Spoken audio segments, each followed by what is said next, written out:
সকালে উঠে বিয়ের দাওয়াত পেলাম বৌদির বান্ধবী।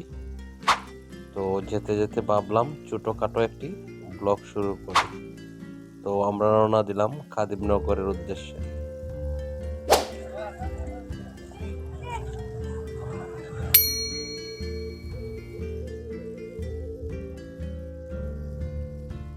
কনে এখনো বিউটি পার্লারে, প্রায় 2:30 বাজে। তো আমরা ভাবলাম কিছু সময় সবার সাথে একটু আড্ডা দিই। তো আমিও একটি সেলফি নিয়ে নিলাম।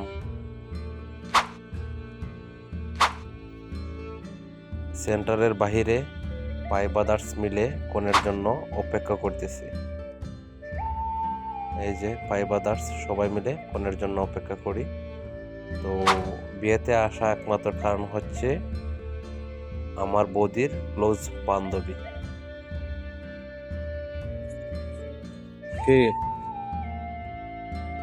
কোনের জন্য অপেক্ষায় নাকি দলে গীতা দলে কার লাগে অপেক্ষা করো? নূরজাহান আপুর জন্য। 3টা বাজে বিউটি পার্লার থেকে কনে আসলো। তো এইদিকে কাজী সাহেব রেডি, নতুন জীবন শুরু করলেন আমাদের আপুর জন্য অনেক অনেক শুভকামনা, অনেক অনেক ভালোবাসা রইল। আগামী দিনগুলো যেন ভালো যায়। বাহিরে গেলাম, গিয়ে দেখি হিজড়ারা দাবি করছে 5,000 টাকা। 3,000 টাকা দিয়েছে ওদেরকে, তারা খুশি হয়নি। কি আর করার, এক ভাইয়া দেখতেছে কি করা যায়। বিকেল হয়ে গেল, তো আমরা রওনা দেওয়ার জন্য প্রস্তুত হচ্ছি।